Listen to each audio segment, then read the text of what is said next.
जी का खालसा, वाहिगुरु जी की फतेह। सत श्री अकाल शाक्स। सत श्री अकाल। चालू करने से पहले मेरे को एक परमिशन चाहिए कि मैं बैठ के आपसे बात कर सकता हूँ। हाँ अगर आप- जरूर जरूर जरूर जरूर। धन्यवाद।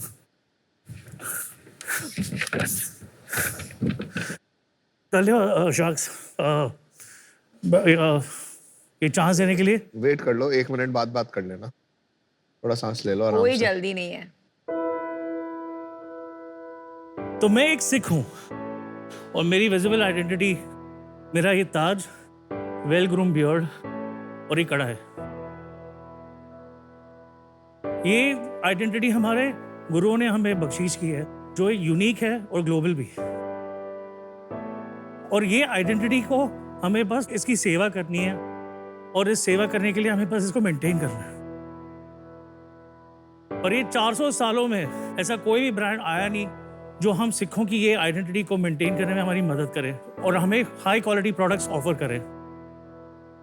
आपने तो हमेशा सरदारों को देखा होगा कि एकदम वेल मेंटेन बियर्ड हम लोग रखते हैं, पर ये बियर्ड मेंटेन करने के लिए बिना इंग्रेडिएंट मेंशन गम्स और हेयर स्प्रेज यूज करते हैं। और ये हेयर स्प्रे कुछ भी अल्कोहल बेस्ड होते हैं। ये बहुत रेस्पिरेटरी स्किन के लिए हानिकारक है। कई सिख मालूम है जो बेसिकली अस्थमा के भी शिकार हो चुके हैं। One of them is me. अगर आप आज के सरदारों को देखें तो वो काफ़ी स्टाइलिश हैं, वो ब्रांड कॉन्शियस है, हेल्थ कॉन्शियस है। वो ढूंढ रहे हैं ऐसे हाई क्वालिटी प्रोडक्ट्स जो उनकी आइडेंटिटी को मेंटेन करने में मदद कर सकते हैं। यही सोच के हमने सिंह स्टाइल लॉन्च किया 2016 में। मेरा नाम चरणजीव है, मैं मुंबई से हूँ और मैं सिंह स्टाइल का फाउंडर हूँ। और मेरी कलीग सत श्री अकाल शाक। सत श्री अकाल जी। मेरा नाम अश्वथ पुजारी, मैं मुंबई से हूँ। मैं सिंह स्टाइल में ऑपरेशन टीम को लीड कर रहा हूँ। सिंह स्टाइल आज 2 ज़रूरतों पे फोकस करता है, प्रोवाइडिंग क्वालिटी टर्बन्स। जो सेकेंड एस्पेक्ट है वो है personal care products, specially beard care products. हमारे सारे प्रोडक्ट्स नॉन अल्कोहलिक हैं और गम फ्री भी हैं। आज 130 देशों में हम ऑनलाइन के थ्रू शिप कर रहे हैं। वाह। हम आज तक 60,000 सिक्कों को ग्रूम करने में और स्टाइलिंग करने में मदद कर चुके हैं। आज मैं यहाँ और अश्वथ दोनों आए हैं और अपनी कंपनी को ऑफर करने जो है 50 लाख और 5%। Charanjeev and Ashwath, welcome to Shark Tank. Thank you. मेरा एक क्वेश्चन है, पहले नॉर्मली जब यहाँ कोई आते हैं तो को फाउंडर्स को लेके आते हैं, तो स्पेशली आप अपने ऑपरेशंस हेड को कैसे लेके आए? सर सिंह स्टाइल में ना हमने पहले दिन से ये बेंचमार्क रखा हुआ है कि सारे बंदे जो भी कंपनी में हैं वो हिस्सेदार हैं।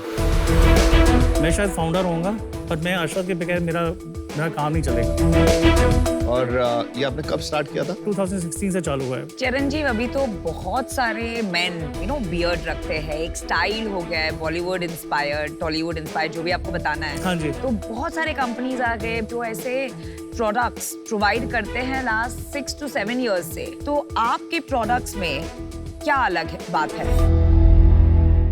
जो सिखों का बियर्ड है बेसिकली काफ़ी अलग है हम लोग का मेंटेन करने का तरीका।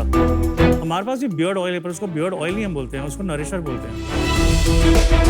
वो नरिशर क्या काम करता है कि हम बोलते हैं आप रात को लगाइए जब दाढ़ी खुली हो। वो बेसिकली एक हीलिंग एजेंट है। तो वो बियर्ड ग्रोथ ऑयल ये सब हम नहीं बोलते। वो जो ग्रोथ है वो वायरों की देन है। फिर जो दूसरे हमारे प्रोडक्ट्स है जैसे बियर्ड सेटर, अभी वो beard setter non alcoholic and और गम फ्री है। तो ये जैसे अभी जो मैंने अप्लाई किया है ये सेट है, ये दाढ़ी, ये ना बियर्डो में मिलेगी ना मैन कंपनी में मिलेगी, कोई भी ब्रांड में नहीं आपको मिलेगा। स्टाइलिंग जेल अल्कोहल फ्री तो है सारे ब्रांड। अल्कोहल फ्री है पर वो जो गम होता है देयर आर 2 थिंग्स। वो वैक्स होता है ना, वो लोग वैक्स यूज करते हैं। वैक्स भी लगाऊंगा तो ये पूरे दिन अभी तो स्वेट से ही खुल जाएगा। सो मेरे को ये फॉर्मुलेशन बनाने में because we didn't want the gum, it took us 4.5 years 4.5 years yeah just to crack it। Ashwath products दिखा दो।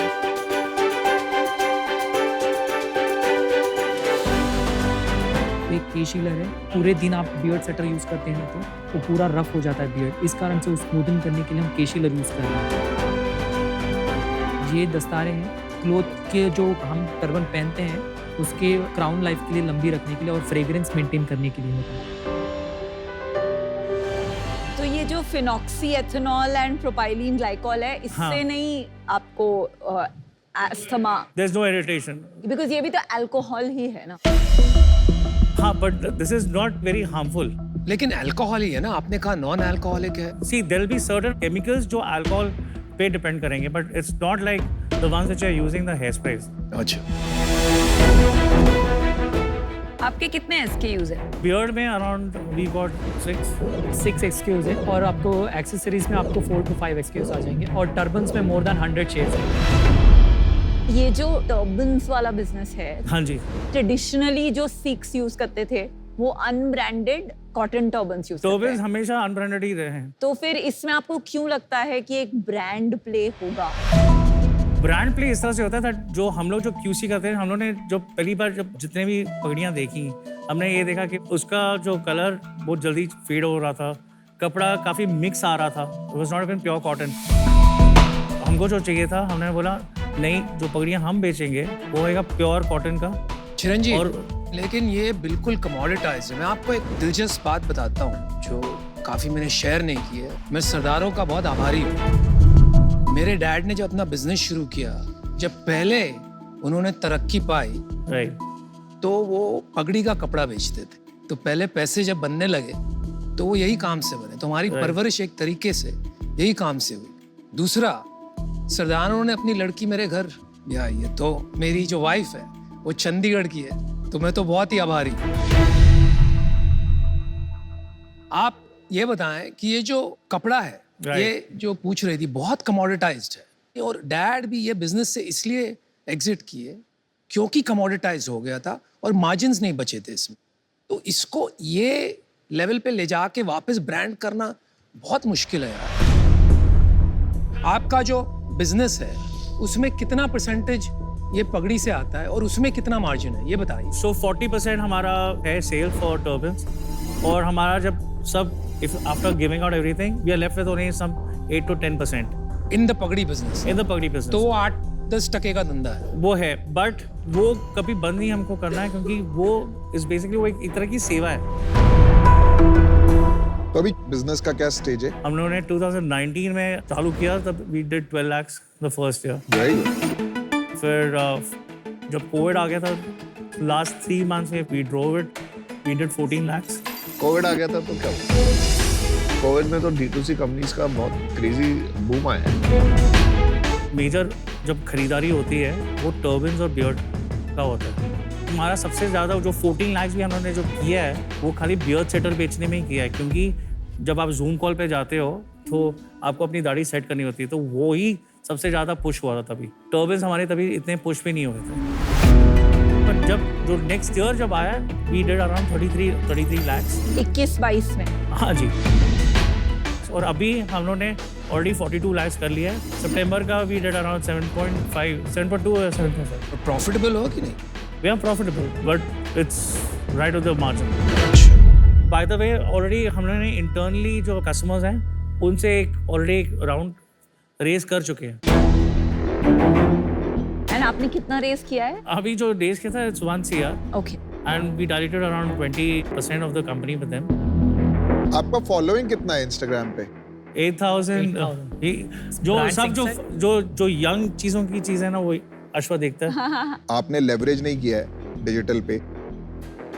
मुझे लगता है आपका सबसे बड़ा गैप टीम है. जब आप एक इन्वेस्टेबल हाई ग्रोथ बिजनेस बनाते हैं तो सबसे बड़ा कंपोनेंट हो जाता है टीम. Correct. अभी आपने 6 साल लगा दिए, आपके 8,000 फॉलोअर हैं. आपने इस बारे में कुछ किया नहीं? जो पहले जो 4 साल में आए हैं, जब हमारे पास चलो प्रोडक्ट छोड़ो, 6 महीने में आ जाते हैं. तो ये सारे वर्ड ऑफ माउथ से आए हैं, ये सब नहीं इंस्टाग्राम से तो नहीं आए. आप ला क्यों नहीं रहे? और अभी हम लोगों ने चालू किया है ये सब. But the problem is capability. आप टीम नहीं ला रहे हैं ना. और how will you become big on Instagram? So there'll be a digital marketing head जो होएगा, that who will actually understand a story और उसको वो digitally कैसे content में create कर सकता है वो. So you need a content head. ना चिरंजीव, मेरा फैसला हो गया. आप सेवा की बात करते हो, बार बार करते हो. Your heart is in the right place.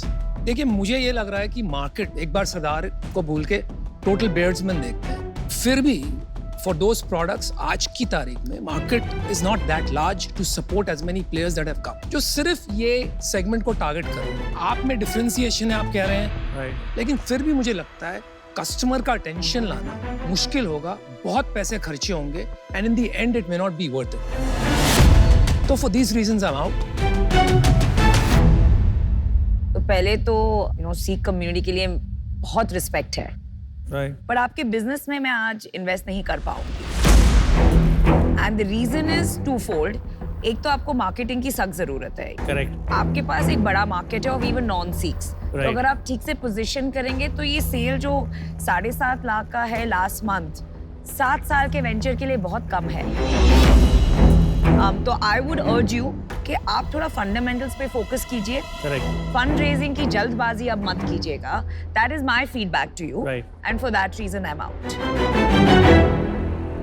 मेरा मानना ये है कि ऐसा जो लेबर ऑफ लव वाला बिजनेस होता है उसमें थोड़ी पेशेंस चाहिए होती है, क्योंकि ये मार्केट, ओवरऑल मार्केट शायद डिक्लाइनिंग होगा, पर आप एक पैशन की तरह इसको कर रहे हैं। राइट तो उसमें आपने ऑलरेडी अभी 1 करोड़ रेज कर दिया है, 20% डाइल्यूट कर दिया है, तो स्टेज ऑफ 7-8 लाख का revenue per month in spite of shipping in so many geographies, I think ये टू मच है ऑलरेडी।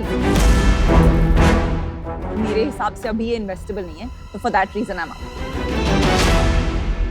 शार्क टैंक क्यों आया आप? आपके पास पैसा है, इन्वेस्टर्स हैं, यहाँ पे क्या चाहिए? We need people, advisors, mentors, investors. 0 to 1 तो हम लेके आ चुके हैं। 0 to 1 नहीं हुआ है। I agree. 800 crore per month का पर्सनल केयर मार्केट है, तो 7 lakh is not the one.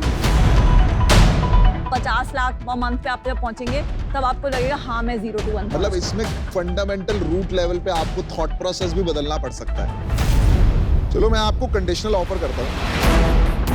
My offer can not be at the last round. मुझे लगता है वो काफी रिच वैल्यूएशन है फॉर द रेवेन्यू। मैं आपको 50 लाख रुपए देता हूँ for 20%, but I will be an active investor involved in this business. अभी जो बिजनेस है ना, इसको 1 करोड़ से 100 करोड़ की जर्नी, जैसे विनीता ने कहा, अभी ये 0 to 1 की स्टेज में है, ये 1 to 10 की स्टेज में है। चलो 50 lakh for 20%। Aman is still in. नहीं तो मैं इसीलिए लास्ट तक वेट कर रहा था। मैं सोच रहा था अगर कोई और ऑफर नहीं देगा तो मैं दूंगा। मेरी खाली एक ही एडवाइस रहेगी, थोड़ा हसल करो, थोड़ा सा इसको 0 to 1 तक लेके जाओ। अभी 0 to 1 नहीं है। थोड़ी मार्केटिंग पे थोड़ा पुश करो, ESOPs थोड़े से अभी से ऑलरेडी स्ट्रक्चर कर लो। अगर पीयूष ऑफर नहीं देता तो मैं इन होता, लेकिन अब ऑफर आ गया तो आई एम। और ये जो भी ये बता रहे हैं ना, उसमें मैं हेल्प करूंगा करने में। वो काम अभी जरूरी है।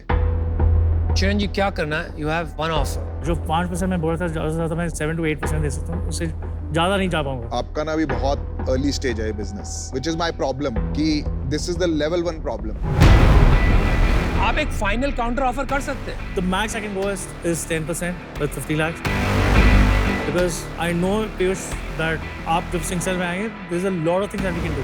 मैं आपको 50 लाख देता हूँ for 10%, with the condition that I'll be able to invest another 75 lakh to take my equity to 25%.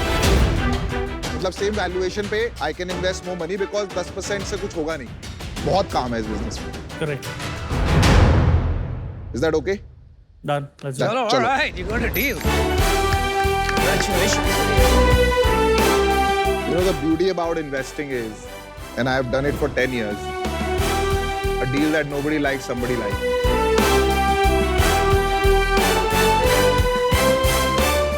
Thank you so much.